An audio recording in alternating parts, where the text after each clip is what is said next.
திரு கோலாகல சீனிவாசன் இணைந்திருக்கிறார். சார் வணக்கம். இந்த பேச்சுவார்த்தையில் முக்கியமான அம்சங்களா என்ன பாக்குறீங்க? உங்களுக்கு உள்ளிருந்து வரக்கூடிய தகவல்கள் என்ன? ஆக்சுவலா முந்தா நாள் நிர்மலா சீதாராமன் அவர்களை தங்கமணி அவர்கள் சந்தித்து பேசினார். ஆக்சுவலா டெல்லியில வச்சு பார்த்திருக்காரு. அப்பவே எவ்வளவு தொகுதி என்னங்கிறத பத்தின சில இண்டிகேஷன்ஸ் பரிமாறிக்கொள்ளப்பட்டது. அதை தொடர்ந்து இப்போ பியூஷ் கோயல் இங்க வந்திருக்கிறார். பியூஷ் கோயல் கமலாலயத்துல முக்கிய நிர்வாகிகளோட பேச்சுவார்த்தை நடத்தி இருக்கிறார். ஆக்சுவலா அந்த முக்கிய நிர்வாகிகள் அண்ணாமலை இல்லைங்கிறதையும் நம்ம ஞாபகத்தில் வச்சுக்கணும்.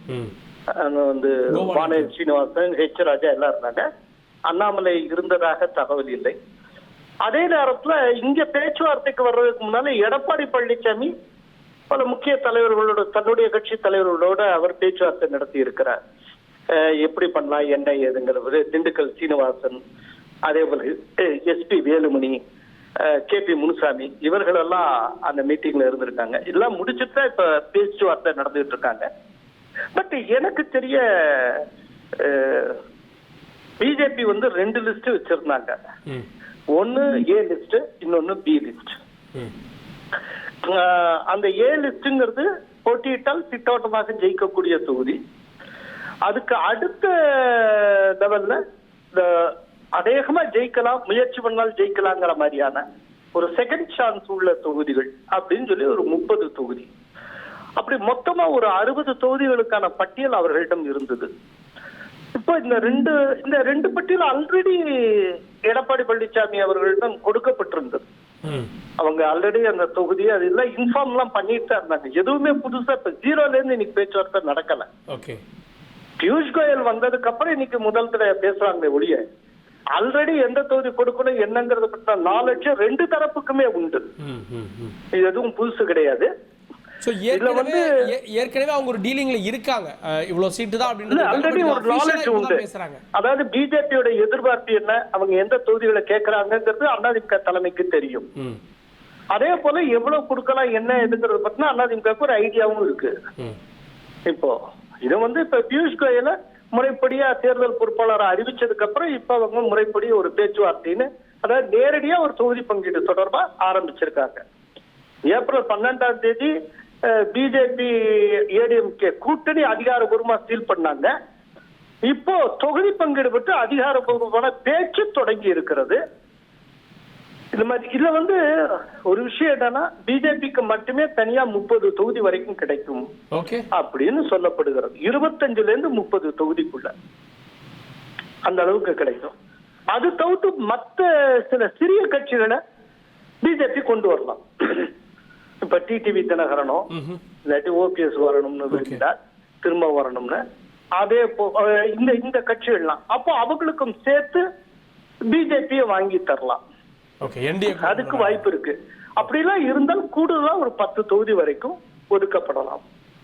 இப்ப இதுக்கு எனக்கு முன்னால பேசின அன்பர் 60 தொகுதிக்கு வரைக்கும் கிடைக்கும்னு ஒரு நம்பிக்கை தெரிவித்திருந்தேன். நான் பிராக்டிக்கலா ஏன்னா இந்த இதுலயே இருக்கிறதுனால நான் ஓபனா சொல்றேன், அவ்வளவு கிடைக்குமாங்கிறது எனக்கு டவுட் இருக்கு. 40 அப்படின்னு ரவுண்ட் ஆஃப் பண்றீங்க. ஓகே, ஆமா 40 அந்த ரேஞ்சுக்குள்ள கிடைக்கிறதுக்கு வாய்ப்பு இருக்கு. ஆனால் ஒரு விஷயம் இருக்கு, ஒரு விஷயம், இந்த தடவை பிஜேபிக்கு ஒதுக்கப்படுகிற தொகுதி அவங்களுக்கு எல்லாமே அவங்க ஜெயிக்கக்கூடிய தொகுதிகளாக ஒதுக்கப்படும். 2 விஷயத்தை உறுதியா சொன்னாங்க. ஒன்று, கடந்த முறை பிஜேபிக்கு எத்தனை தொகுதிகள் ஒதுக்கப்பட்டதோ அதை காட்டிலும் அதிகமாக ஒதுக்கப்படும். இது ஒண்ணு.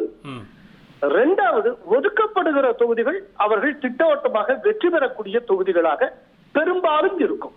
இப்போ இவங்க கேட்கிற தொகுதிகள் கிடைச்சிரும் அப்படிதான பொருள்? இப்போ வேளச்சேரியோ மோரார்லெஸ், நாட் ஒன்லி சென்னை, மோரார்லெஸ். இப்போ அதே நேரத்துல அவங்க கேட்கிற தொகுதிகள்ல சிலர்ல டிஎம்கேக்கு இன்ட்ரெஸ்ட் இருக்கும், ADMKக்கு இன்ட்ரெஸ்ட் இருக்கும். அவங்களுடைய வெற்றி வாய்ப்பு அப்போ அவங்க விட்டு தர முடியாது. அந்த மாதிரி தொகுதிகள்ல தான் கொஞ்சம் இழுபறியா பேச்சுவார்த்தையில அது இது நிறைய டிஸ்கஷன் சொல்லலாமா? இப்ப ஒரு உதாரணம் சொல்றேன். இப்ப டி நகர்ல ஹெச் ராஜா அவர்கள் நிற்பதற்கு நிறைய வாய்ப்புகள் உண்டு. அநேகமா நிக்கலாம். அது ஆல்ரெடி எடப்பாடி சார் அவர்களுக்கு கன்வே பண்ணியிருக்காங்க. மோர் ஆர் லெஸ் அக்செப்டடுங்கிற மாதிரி நான் கேள்விப்பட்டேன். பட் அங்க டி நகர் அதே சத்யா நேரத்துல மயிலாப்பூர்ல ஏடிஎம்கே நிற்கலாம். ஓகே. அதே மாதிரி கோவை சத்யன் அவர்கள் நிற்பதற்கு நிறைய வாய்ப்பு உண்டு. ஓ இன்ட்ரஸ்டிங். அந்த மாதிரி ஒரு நீக்கு போக்கா சில இது இருக்கு. பிஜேபி ஏடிஎம்கே ஒரே இடத்துல செல்வாக்கு பெற்றிருக்கும். அப்போ அந்த மாதிரி தொகுதிகளை எப்படி பகிர்ந்து கொள்வதுங்கிறதுல மட்டும் கொஞ்சம் இழுபறி இருக்கும். நன்றி திரு கோலால சீனிவாஸ். இந்த பேச்சுவார்த்தையுடைய பின்னணி என்னன்றதை விவரிச்சிங்க. இணைந்ததற்கு நன்றி. உங்கள் தந்திவன் தொலைக்காட்சியில் சித்தி தினமும் பிற்பகல் 1 மணிக்கு காண தவறாதீர்கள்.